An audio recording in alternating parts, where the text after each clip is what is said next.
It's the Locked On Podcast Network, your team every day.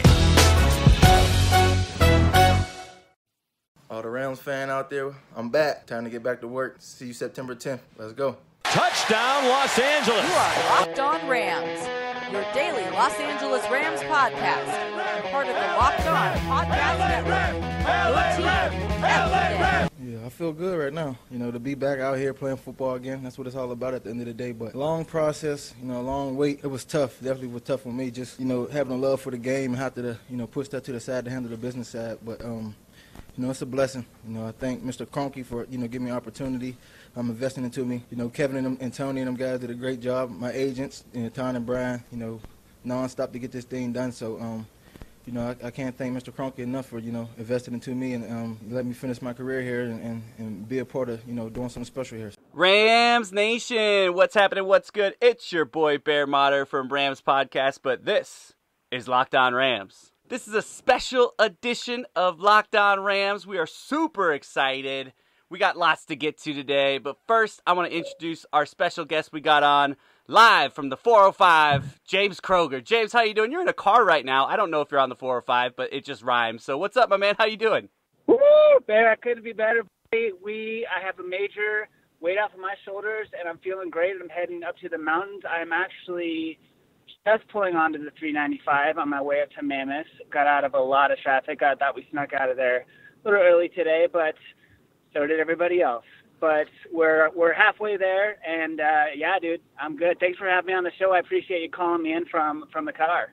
Man, that's what I love, man. We were texting, and you're like, well, I'm in a car for the next 5 hours, so yeah, I'm available. And I was like, well, let's do this. We'll get right to the good stuff. I figured, we'll break down Brandon Allen's performance in preseason 4. Wait, what? No. Heck no. We ain't talking about that. We're talking about Aaron freaking Donald, baby. Signed the contract. 6-year extension. $135 million, including $87 guaranteed. $40 million when he put his name on the dotted line today. That makes him the highest paid defensive player in the NFL. Instant reactions of the money because we went back and forth about it. It ends up being $87 guaranteed, a little bit higher. 6 years instead of the people had 4 and 5 in the works. What are your thoughts on the money signing bonus? Are you good with it? Does it matter? Or are you just glad he's there? I'm A-okay. First off, in that whole equation, I'm actually most excited about this 6 years, knowing that we're going to actually lock him in now for the next 7 years. The money was pretty right on as far as the 22.5. I was happy to see that it's $87 million guaranteed because I know that's a little bit above what we were thinking a couple weeks ago. Right. But dude, how crazy is it that this last week in the NFL, Aaron Rodgers gets the largest contract, Odell gets the largest contract, and then AD gets the largest defensive contract. It's just we've got a lot of money floating around. But yeah, I'm jacked for him. I'm excited he's already back with us, and the money was pretty much what I expected. A little bit more with the guarantee though, so that's always good. Yeah, and I'm glad you mentioned that. I was talking about that earlier. What a week in record-breaking contracts. You mentioned it. Odell, top wide receiver. Aaron Rodgers, top quarterback. And if we were going to pick out of all three of those guys, I like the guy that we got, right? Best defensive player, yep. Offensive interrupter. I think Aaron Rodgers, who we see later in the season, maybe we'll take our money and go sack that quarterback and put him on the IR again. Well, maybe not. I have him on fantasy football. Let's take it easy. Maybe just knock him out of the game. Let's keep talking some money. $40 million is the largest signing bonus for a non-quarterback since Charles Johnson. That was $30 million, and that was a while ago. So he's breaking records all over the place. One thing I love about this is moving forward. You talked about, what we're going to do. A lot of teams were talking about, if you sign Aaron Donald, especially this amount of money, you're going to put yourself in, cap jail, and moving forward, you're not going to have enough money. We talked about this through text, but the Rams are $58 million under the cap for 2019. We haven't really figured out what Aaron's cap number is for next year, but even if you take the 22.5, which is his average per year, that would still leave the Rams with more cap room in 2019 than 20 other NFL teams. That's super exciting when you know that you can spend so much money and still have all these guys. And when we're talking about money, just a quick recap. Obviously, Brandon Cooks, Todd Gurley, Rob Havenstein, and Aaron Donald all signed to long-term deals. That's $308 million worth of extensions. Huh? That's insane. And that also puts in that same amount, that's $200 million in guarantees. So our ownership is not short of money. That's one thing you can say about him. Kroenke has stepped up to the plate and really laid it out there. And if we're talking about people that got money, Kroenke, like we just mentioned, those $300+ million in contracts. He also $780, and he takes full control of Arsenal. And then, oh yeah, that $4 billion complex in Inglewood that's going up. That's the guy who's wealthy. So looking at it long term, amazing stuff. Lots of money being spent, but I love the guys we got. Press conference, which I doubt you had a chance to listen to yet because you're in a car. Aaron Donald talked a lot about, he's just glad to have it over. The press was trying to get some good stuff. They asked about the little emoji that he sent out of the time clock and what that meant. And, was he actually going to not show up if he didn't get the contract? And he just kind of ignored both those questions and said, I'm just glad to have it over. It was a really stressful process. And, he thanked his family and his agents for going through it. They actually got out on the field today, and he got to do a little walkthrough. They had some really cool footage of him finally meeting Ndamukong Suh, and that picture is probably going to be, half of Rams Nation's profile pic moving forward. But amazing stuff just to get him in. He said he originally was supposed to come in at like 11 o'clock in the morning, but once he knew the deal was done, flew in the other night, and he came in right away. He was in the facility around 10 a.m. this morning, so he was an hour early. He was excited to be there. All things are awesome. I'm just blabbling at this point because I'm excited. James, any additional thoughts on this move and really what it means for the team overall? Well, dude, you mentioned it. He got there this morning. I have to say, on Twitter via Rams Podcast, I called it out. #Friday when ESPN tweeted, when do we think the deal is going to go down? I love the timing with this, too. We got over with the preseason right away. Game 4 was just ugly, and then they just surprised Rams Nation with the signing going into the long weekend and hit us on a Friday with a huge extension of Aaron Donald. But, a couple things that were leading up to this. We saw that yesterday Andrew Whitworth and Woods had some wiggle room in their contracts, and we were able to free up another $7 million yesterday. But that didn't really seem to go towards the AD deal. I think his money for the rest of this year, correct me if I'm wrong, he's only getting another $1.5 million added onto this year's salary, from what I understand. Correct. Of course, on top of his bonus and all of that. So, what's sort of next year? Now that we got him in with us for, an extended amount of time, we still have a lot of money, like you said. Whoever's running the books for Rams organization, Kroenke it to me, baby. I want this guy doing my accounting, because spending so much money, all these guarantees, yet they're still way under cap room. So, the next thing on my mind is kind of like, where are we going with the next direction? Are we going to try to find a backup quarterback, spend some money there, an outside linebacker? So there's all these other questions starting to brew up. Like, why clear up that cap space yesterday when it didn't seem to matter? But we'll definitely probably get into that. But yeah, those are the things that are on my mind now. But the major thing on my mind is just the point of relief, because this has kind of been a taboo subject for us for like the past few weeks, but ever since training camp started, because everybody's saying #pay the man and all the negotiations that we talked about. And it just kind of became one of those subjects that people were sick of hearing about on social media. And we didn't really want to talk about it too much on the show. It was sort of taboo, like I said, for us. So I'm just relieved that we can talk about Aaron Donald and with a happy face. And the signing was beyond our expectations as far as guaranteed money. And you look at this guy high last year with 11 sacks and 3 caused fumbles. So, he deserves it. And it was, I thought on SportsCenter earlier today, it was just everybody was talking about it. And yeah, I'm looking for next steps as far as what we're going to do next in signings, and I'm excited about it, but I'm beyond thrilled that we have this relief over us right now.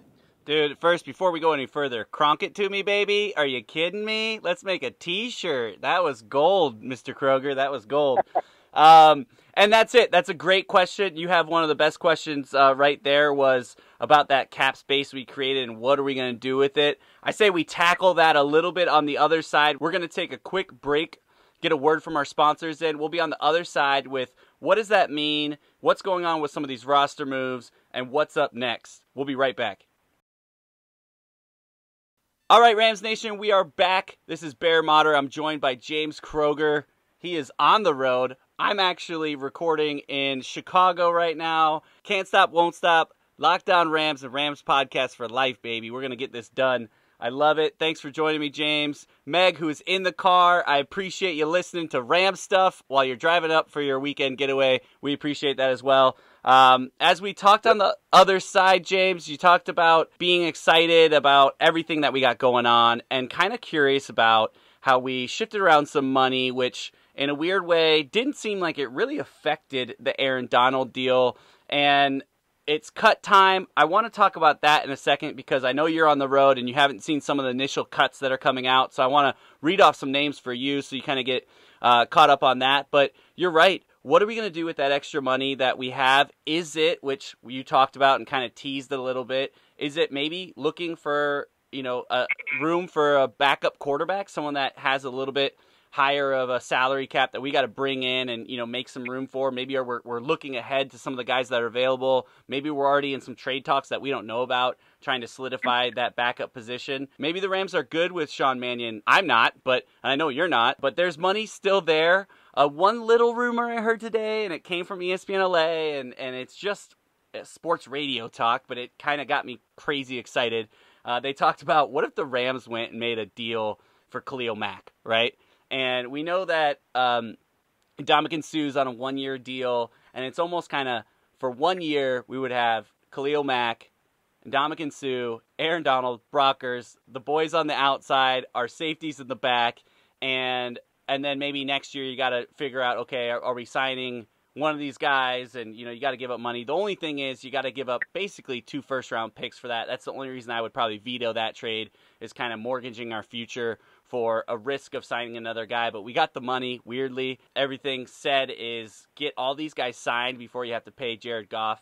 But a lot of questions there. That was a great question because we don't know. Right now it's just really me and you and everyone else in this world kind of trying to figure out what the Rams are doing. But what would your thoughts be on maybe making a mega deal like that or saving that money for backup? Or do you have any other, ideas on where that money could go? Yeah, you actually surprised me. I didn't hear that rumor from ESPN LA, and I'm thinking, my goodness, Khalil Mack would have to be a legal move from because it would just be unfair at that point. We would just be too dominant. I was talking to my wife this morning I was blabbing on about the Aaron Donald deal, and I was just telling her how excited it was for me when we finally got to see the first team D play in the preseason, and the fact that we saw Suh hit Watson so hard he threw the ball up in the air, and LaMarcus Joyner intercepted it, and Marcus Peters was also standing right there. I was just telling her, this defense is so dominant. Now that when we added the best player in the league onto that, it's just insane. Like the Mac thing should be illegal, but hey,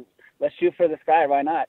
That would be pretty cool. But in a more reality focus, I think that we need to really address the quarterback situation. You said you weren't happy with Manning. I'm not happy with him at all. I'm not comfortable with him at all. I didn't like anything I saw from our quarterbacks in preseason game 4, and I'm pretty concerned that we are so weak there. So I think we need to address this quarterback spot. I was watching the Oakland Raiders versus Seattle Seahawks. They're probably third stringer McGow or something like that. He actually looked pretty good, and the guys were talking about how many quarterbacks are really going to be on their depth chart. And for both Oakland and Seattle, they said it was only going to be 2. So I'm sitting here thinking, we're projecting to have potentially 3 on our depth chart, and that seems kind of ridiculous now. I know we talked about that last week on Rams podcast, but we need to get a solid number 2, and that'll open up another position that we can keep somebody maybe defensively or somewhere else in the offense. But I think we really need to address this quarterback thing, and because I'm feeling a little weak about what we got going on there. And back to the Khalil Mack thing, one more thing I have to say about that is, with Oakland, we're facing a Monday Night Football. We've been talking about this game forever. I know that Gruden is now shaking in his boots the fact that he has to face Donald. I'm sure he kind of assumed that was going to be part of the equation anyway, but now it's for sure that Donald will be back for that game on September 10th for Monday Night Football. But for them, will Mack be back? I mean, from what I understand, they're still not talking, and so that's going to be pretty advantageous to Rams fans if we don't even have to worry about him on the defense. Yeah, there's basically no chance of him being there. I mean, we're approaching, a week of game day, and they talked even about getting Aaron Donald in at this point was super important so we can get him in. And that's with coming into a system that he was in last year. And I'm not sure how much the Raiders defense has changed since Chucky Boy has come in and taken over. But they're talking about the ego thing that's going on there, and it's unreal. It sounds like they're just almost mad at each other, and they're being spiteful at this point. So I do not expect them at this point. I don't expect them in the first 2, 3, 4 weeks.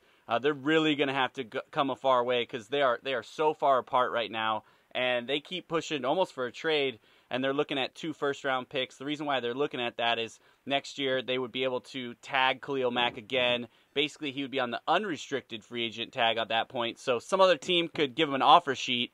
And if he ended up signing with them, the Raiders would get 2 first-round picks. So that's what their value is because they're thinking, hey, we'll let him sit out a year. Next year, if someone signs him, then we'll get 2 first-round picks. So that's where they're holding that at. But we're safe for Monday night, and we'll see how long this drags out. And as far as him coming to the Rams, I mean, it is so far out and far-fetched. But I just thought I'd throw it out there because it was kind of funny to just visually see how that defense would just be so insane. And like you said, almost the NFL would probably veto that, like back in the day when Chris Paul tried to come to the Lakers, and they were like, no, that's not happening. That seems unfair. Yeah. Well, James, we're going to take one more quick break, and then we're going to come back, and I'm going to lay on some roster cuts for you because there's been 2 waves of them so far. There's going to be some more tomorrow, but I want to get your take on some early reaction on some of the guys that were let go of today. Not a ton of shockers, but we'll talk about that on the other side. All right, Rams Nation, this is the special Friday-Saturday edition. I'm hoping I get this up today. We're recording here Friday as everyone is getting ready for the long weekend, and this is super exciting. We were sitting around, and that ugly preseason 4 game, we were just going to kind of pass on breaking it down because we all saw what happened. There was nobody. I think I heard 40-something starters and backups weren't playing. But then this happened today, and it had to be talked about. So I really got to say a big thank you for James because he's driving in a car right now going on his weekend trip. And I'm sitting, again, I don't know what's up with the best places to record in my parents' house. I'm at my dad's house. I've got this big old closet that I'm recording in. It's good for sound. So I hope I sound good because I'm freaking sweating in here. It better be worth it. But I want to talk to you about some of the cuts that have been going on. First wave that came out today. I'm just going to read names and then we can kind of talk about it. Fred Brown, wide receiver. Sam Ficken, backup kicker. Nate and Nick Hawley. The Hawley boys are gone. Cody McElroy, wide receiver. JoJo Natson, wide receiver. Darrell Williams, tackle. Cornelius Williams is gone. Tackles. Yep. Kendall Thomas and Laguda also released. And then in the second half, that was the first half of cuts. And then continuing on, we had Chunky Clemens. I'm just going to miss his name. Just going to miss saying his name. Jake Enringkamp, Jeremiah Colon, Marcus Martin, who we picked up earlier in camp, Curtis McKay Murphy, Aaron Neary. We talked about him. He was actually had some really good Pro Football Focus stats on the offensive line. He was a backup center. We also, Tigre Scales and Brian Womack, just to name a few. I think there were a couple more, but that's what I have here on the list. Like I said, no big shockers, but a couple guys that we talked about on our last time we were on the mic as far as JoJo Natson and Fred Brown were a couple wide receivers, and then Nate and Nick Hawley, which we kind of expected. But any shockers on that list, and what do you feel about just kind of hearing those names? It's kind of a downer to hear the Hawley brothers. I know they were staying out training camp all the time and putting in a lot of effort. And, running back wise, he did a pretty decent job in the preseason. He just didn't get too many opportunities, and there's just not enough room for him on this team, obviously. We are good when it comes to running backs. John Kelly showing up, and, we are just doing fine and dandy there. So, I'm happy that he was released on the early round so that he may get an opportunity to join another team potentially. And then Fred Brown, even in game 4, that was so ugly. He was, still getting some receptions down. So essentially preseason game 4 was like an advertisement for these guys on other teams shopping around for them. So, he put some numbers up, and I'm not surprised about any of the names you said, but it's sort of sad to see these guys go. But I am happy that they'll have opportunities potentially joining another squad. But, the team's jacked, dude, like I said. So it's a tough squad to make, and you got to be pretty stinking good in your position to make it. So, but yeah, to answer your question, not really shocked. Yeah, and Fred Brown, I think I saw a stat that talked about him. He was tied for 8th in the preseason with 13 receptions. He did a lot of great things, but again, we're so deep at the wide receiver position, we're deep at the running back position, and we're deep in the secondary. So the Hawley brothers really, kind of just didn't really have a great chance there. And Fred Brown, again, was just too deep on that list to really make a run at the team. One thing that was pretty interesting with the cuts of some of the linemen that I mentioned with Cornelius and Darren Williams. So the Rams are basically running with their starting group, Austin Blythe, and the 3 rookies. That's who they're keeping for the O-line. They're not keeping anybody else, which really shows, and McVay talked about it in a previous press conference, that he's got extreme confidence in those young guys, Demby, Allen, Noteboom. So we're running with those linemen. We thought maybe Cornelius would make it just on experience. I also know that Darren Williams was making some, good headway in practice, and people seem to be a little excited about him on the offensive line as well as, in a backup situation. But not the case. They're going to cut him loose. And as we talked about, they're going to be making more cuts tomorrow. Saturday is really the official day to make your final roster down to 53. Again, I think you mentioned it. They released some of these guys on this first day. 1, to maybe let them get a chance to go get with somebody. And then 2, they don't want that extra day where someone can think about picking them up, and it gives you a better chance to make the practice squad. Because, right, we cut these guys, they get a chance to get with another team or sign anywhere for practice squad, or we bring them back. There's going to be a lot of interesting, discussions coming up that talks about, Kadero Hodge is still there. Our wide receiver position, there's a couple guys, Mike Thomas, right? We didn't see a lot of him this preseason that would make you say, yeah, we got to keep him. So who knows with him? Are we going to see him? Is someone else going to slide into that position? A lot of still questions remain. Are we going to keep just 2 quarterbacks like you talked about? Or are they going to keep Brandon Allen as well and rock 3? I really hope not. I would rather have an extra running. I'd rather have an extra running back or wide receiver or someone in the secondary or even an extra linebacker than to carry 3 quarterbacks the way that they played in the preseason. And I really, honestly, would like to maybe just keep 2, go out and find somebody. And if you want to do 3, hopefully that third person comes in and makes a push for that number 2 position, and then we release Mannion, whenever it may happen. But we'll see how that all plays out in due time. James, I want to keep this relatively short for you because I know you're driving right now. I appreciate you joining me. We are so stoked about Aaron Donald. I just want to finish the show with just recapping really the offseason for the Rams and what has happened, because when you think about it and you step back and you think about it as a whole, it is just crazy, right? We acquired Aqib Talib, Marcus Peters followed, we signed Ndamukong Suh, $14 million, we acquired Brandon Cook, signed him to a 5-year, $80 million deal, extended Todd Gurley 4 years, $60 million, extended Rob Havenstein 4 years, $32 million. We also signed Sam Shields, which goes under the radar, I think, as far as signings. He's playing well in the preseason. I think he's going to have a good impact, not only in the defense side, but on special teams. And then also, obviously, today's big news, Aaron Donald, 6 years, $135 million. And someone on that team's got to take us out to lunch for doing all these podcasts because this is ridiculous. There's too much money around. We've been hyping these guys up. We're so excited. James, final thoughts on the recap of this offseason. We are less than weeks away from our first game. I'll let you close the show, big guy. Thanks, big dog. And I have to say, I wanted to ask you, what's your favorite pickup of the offseason? Because for myself, I was so jacked about Marcus Peters, too. We made some big moves, and, obviously Sue was huge. We caught that live on Locked On Rams back in the day. That was a fun moment for us. During the recording, we heard that news. So, but I have to say, Peters is somebody who I was probably the most excited about in the offseason, and we haven't seen anything from him yet, only in training camp. And it's been really fun to see what he's done in training camp, lining up against our number 1 offense. But, dude, Peters, let's remember, he's leading the NFL since he's been in the league for the amount of interceptions. And I have a bet going with the Seahawks podcast on his interception numbers this year. So I'm so jacked about this defense now, on top of, having the most dominant offense last year. Of course, that's still there. But I'm so jacked to see this defense, and specifically Marcus Peters, because once he starts getting those interceptions and run backs, early. It's just going to change the momentum of the game. We got Donald and Sue stacking these guys. Broncos a huge threat. These quarterbacks that we're facing are just going to have no chance, and they're going to be shaking in their boots. And when they throw the ball, we're going to either have Joyner, Talib, or Peters grab it. So they're just going to be so dominant. And, yeah, dude, I can't be more excited to get to preseason game one. But to throw that question back at you, what was your favorite pickup of the offseason now that we're done with preseason?